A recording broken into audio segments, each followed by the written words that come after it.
class 10 electricity, or today we are going to discuss all the formulae. Formulas भी बोल सकते हैं, standard formula का प्लूरल स्टैंडर्ड इंग्लिश में फॉर्मूलाज बोलता है और लैटिन इंग्लिश में फॉर्मूलेई.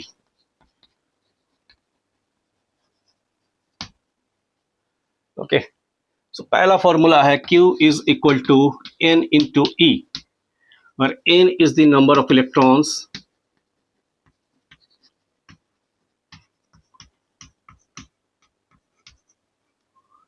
and E is charge of an electron.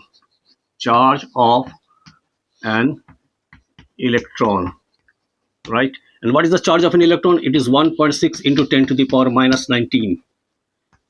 And unit of charge is coulomb. Okay.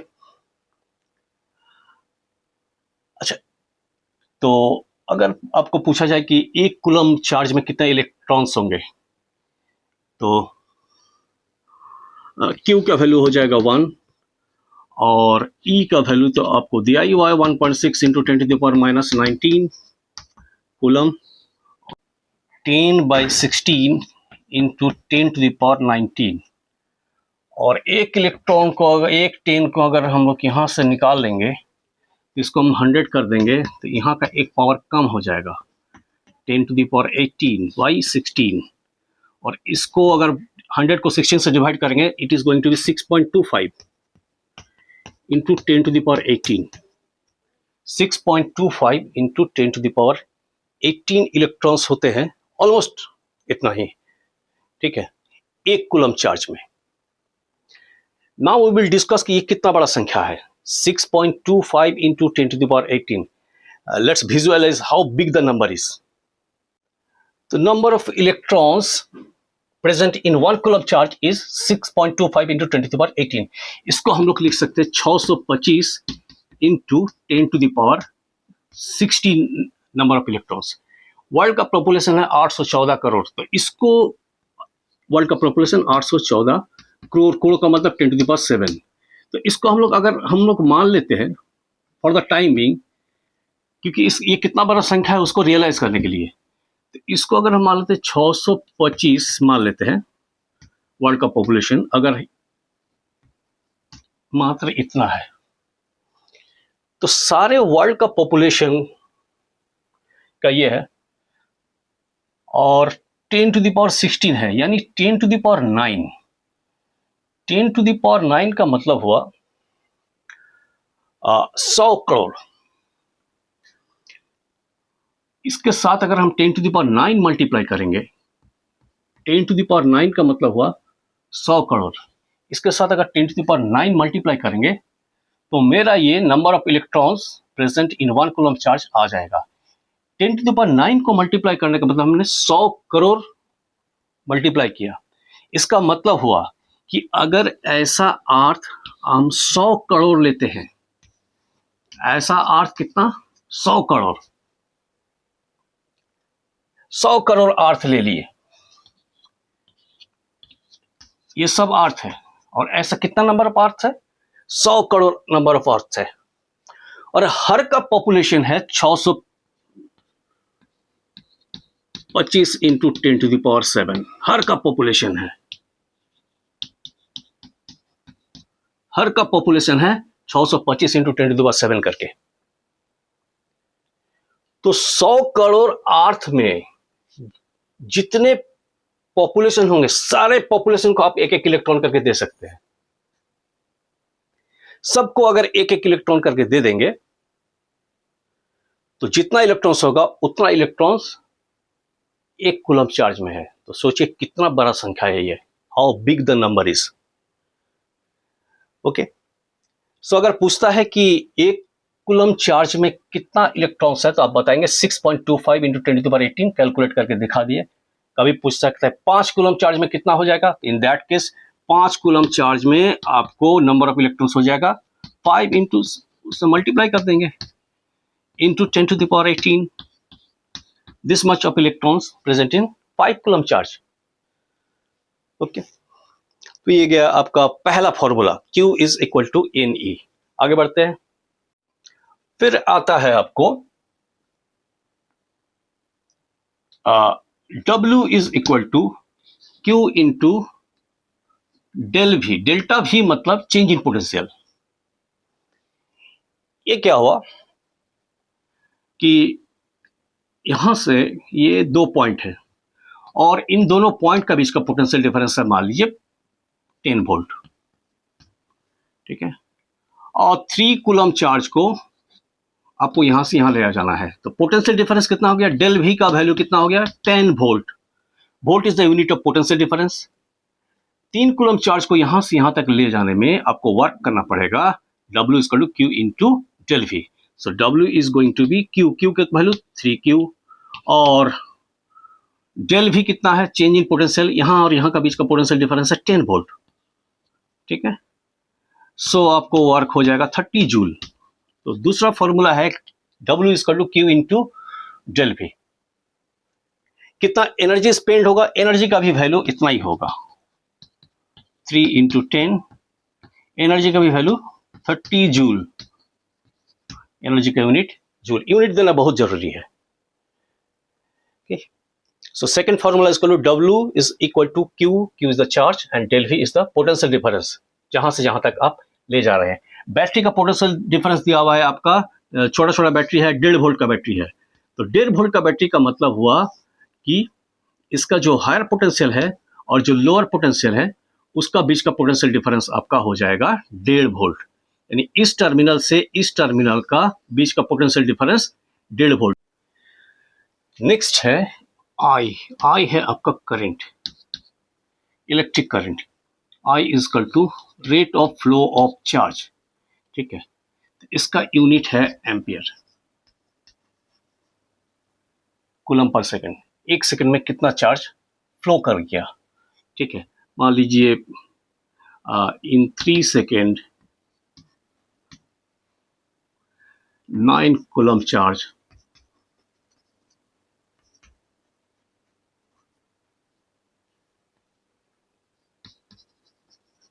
passed through a cross-sectional area. Find I, find charge. एक cross sectional area से 3 coulomb charge 9 coulomb charge 3 second में पास कर दिया, तो I का value कितना हो जाएगा, I is equal to Q by t. Q आपका 9 कूलम पार हुआ और टाइम आपका 3 सेकंड लगा, तो इक्वल टू 3 एम्पियर। करंट का यूनिट है एम्पियर, ठीक है। नेक्स्ट आपका है ओम्स लॉ से आएगा, V is equal to I into R, obviously at constant temperature, ठीक है। तो I क्या है, करंट, और R है resistance. R is resistance, R is resistance, बहुत इंपॉर्टेंट फॉर्मूला, ओम्स लॉ से आता है और इसका यूनिट है ओम, यूनिट है ओम और सिंबल है ये, ओम का सिंबल है। तो V is equal to I R, तो हम लोग जब सवाल लगाएंगे तो इसका भी हम लोग का बहुत ज़्यादा यूज होगा। सपोज ये रेजिस्टेंस का सिंबल है, ये भी जो रिप्रेजेंट कर रहा है यह पोटेंशियल डिफरेंस का रिप्रेजेंट कर रहा है। ये मान लीजिए 1 एम्पियर 2 एम्पियर करंट ले लिए और ये रेजिस्टेंस है, रेजिस्टेंस का सिंबल ये है, ठीक है। और ये मान लीजिए 4 ओम है, तो ये 2 पॉइंट का बीच आपका पोटेंशियल डिफरेंस निकालना है। तो पोटेंशियल डिफरेंस निकालने के लिए आपको एक वोल्ट मीटर लगाना पड़ेगा, राइट। और वोल्ट मीटर का रीडिंग क्या हो जाएगा, I इंटू आर। तो वोल्ट मीटर का रीडिंग कितना आ जाएगा, I इंटू आर। I is your 2 ampere and resistance is your 4 ohm, so it is going to be 8 volt, 8 volt, ठीक है।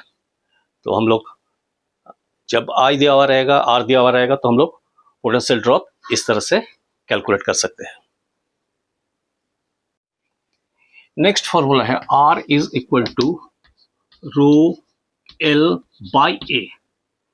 सो R रेजिस्टेंस है, L है आपका length of the conductor, L है आपका length of the conductor, a area of cross section, area of cross section.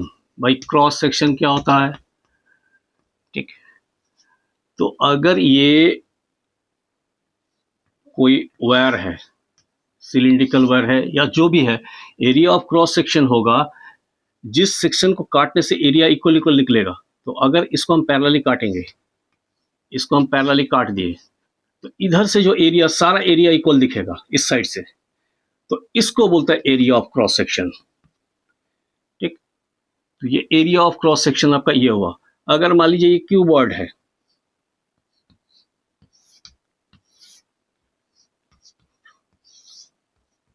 इसको भी अगर ऐसे ऐसे काटेंगे तो हमको इधर से जो एरिया है वो हो जाएगा area of cross section.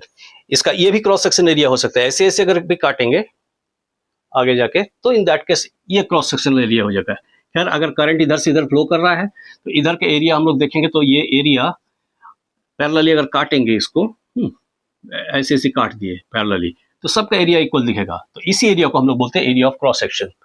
So rho L by A. Rho क्या है? रो होता है रेजिस्टिविटी। रो को बोला जाता है रेजिस्टिविटी, रेजिस्टिविटी।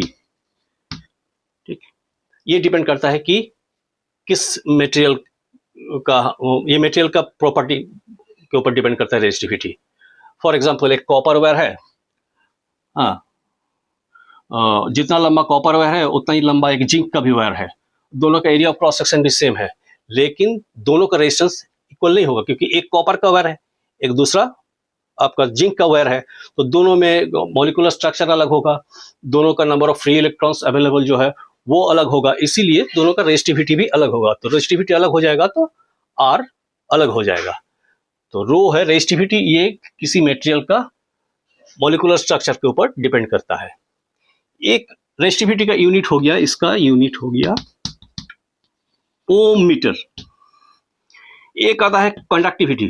तो कंडक्टिविटी को हम लोग सिग्मा से डिनोट करते हैं। ये हो गया कंडक्टिविटी। कंडक्टिविटी, और इसका यूनिट है सीमेन पर मीटर, SI सीमेन पर मीटर या सीमेन पर मीटर देख लेते हैं। सीमेन पर मीटर चेक कर लीजिएगा। हाँ, इसका यूनिट है सीमेन पर मीटर। ओके, तो ये हो गया कंडक्टिविटी। रेजिस्टेंस जो है रो एल ए, एल के साथ डायरेक्टली प्रोपोर्शनल, एरिया के साथ इनवर्सली प्रोपोर्शनल। लेंथ बढ़ेगा तो रेजिस्टेंस बढ़ेगा, और एरिया अगर बढ़ेगा तो रेजिस्टेंस घटेगा। तो सीरीज एंड पैरेलल कॉम्बिनेशन, ये रेजिस्टेंस R1 है, ये R2 है, ये R3 है, और dot dot dot dot Rn series में जॉइंट है। तो इन एन रेजिस्टेंस का बदले में हम लोग अगर इसको रिप्लेस करेंगे सिंगल रेजिस्टेंस से, इसको हम लोग बोलते हैं इक्विवेलेंट रेजिस्टेंस। तो R EQ लिख देते हैं सीरीज में। सो इसका वैल्यू हो जाएगा R1 plus R2 plus R3 dot dot dot dot Rn।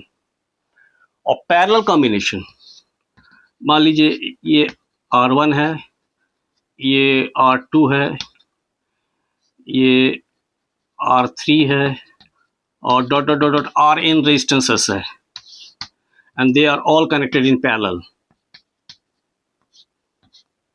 और ये इन रेजिस्टेंस को अगर हम सिंगल रेजिस्टेंस से रिप्लेस करना चाहेंगे तो इसको हम लोग बोलेंगे R इक्विवेलेंट। तो इस R इक्विवेलेंट के लिए फॉर्मूला है 1/R equivalent is equal to 1/R1 plus 1/R2 plus 1/R3 dot dot dot dot 1/Rn। ये पैरेलल का लिए है। अब हम लोग कुछ शॉर्ट ट्रिक्स डिस्कस करते हैं। दो रेजिस्टेंसेस है, ठीक है। अगर ये A है, ये B है पैरेलल में, ठीक, तो पैरेलल में इसको हम लोग लिख देंगे R इक्विवेलेंट का, डायरेक्ट लिखेंगे 1/R नहीं करके, AB by A plus B। For example, अगर यहाँ पर 3 ओम है और यहाँ पर 6 ओम है, तो इसको हम लोग लिखेंगे 3 × 6 divide by 3 plus 6, that is 18/9, that is equal to 2 ohm. तो 2 ओम के लिए हम लोग शॉर्ट में इसको यूज करेंगे। अगर 3 है,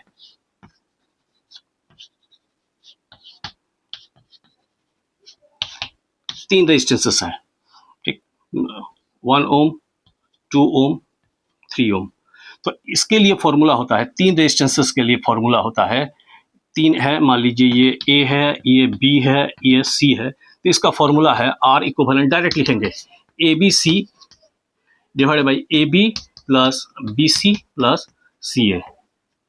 तो ये अगर है, मान लीजिए ए 1 ओम है, बी 2 ओम है और सी 3 ओम है, तो in that case R equivalent हम लोग डायरेक्ट लिख सकते हैं 1 into 2 into 3 by 1 into 2, 1 into 2 plus 2 into 3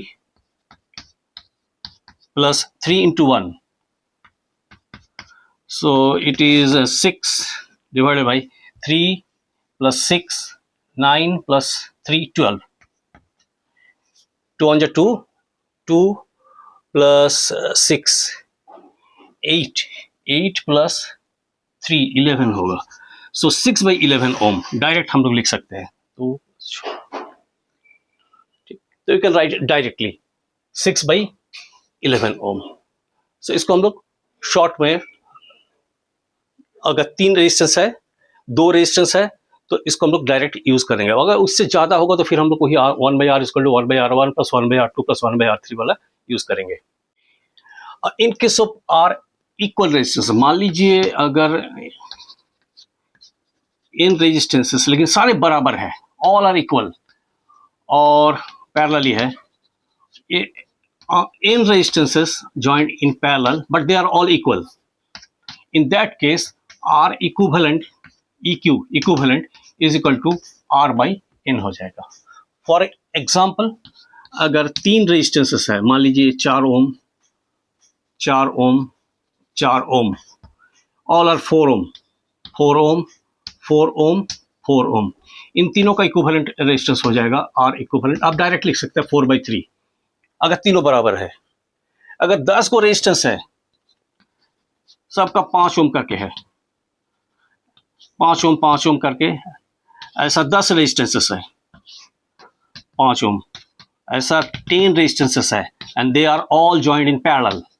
in that case R equivalent you can write directly 5/10, that is 1/2 ohm. Unit देना बहुत जरूरी है।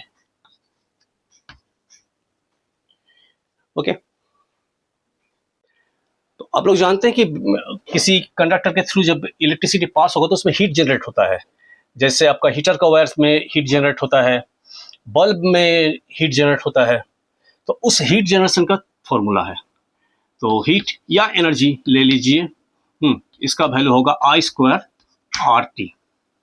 ठीक है, इसका 3 फॉर्मूला है, हाँ, VIT और H equal to V² by R into T। ये 3 फॉर्मूला होगा हीट जनरेशन का या आपको एनर्जी डिसिपेशन का, कितना एनर्जी डिसिपेट किया इसका वैल्यू, सबका यूनिट होगा जूल। Okay, joule, joule. और पावर इक्वल टू होता है हीट जनरेशन बाई टाइम या एनर्जी डिसिपेशन बाई टाइम, या एनर्जी डिसिपेशन बाई टाइम, इसका यूनिट हो जाएगा वाट। ठीक है, तो पावर का भी 3 फॉर्मूला होगा, यहां से T निकाल दीजिए। तो पावर का पहला फॉर्मूला हो गया I² R, क्योंकि T से डिवाइड करना है इसको। पावर का एक और फॉर्मूला हो गया VI, और पावर का एक और फॉर्मूला हो गया V² बाई R। तो ये मोटा मोटी सारा फॉर्मूला हम लोग डिस्कस कर लिए ऑल टुगेदर, वन शॉट में हम लोग सारा फॉर्मूला डिस्कस कर लिए। और इस फॉर्मूला का यूज कैसे करेंगे वो हम लोग नेक्स्ट क्लासेस में उसको चर्चा करेंगे, हाउ दीज फॉर्मूले आर यूज्ड।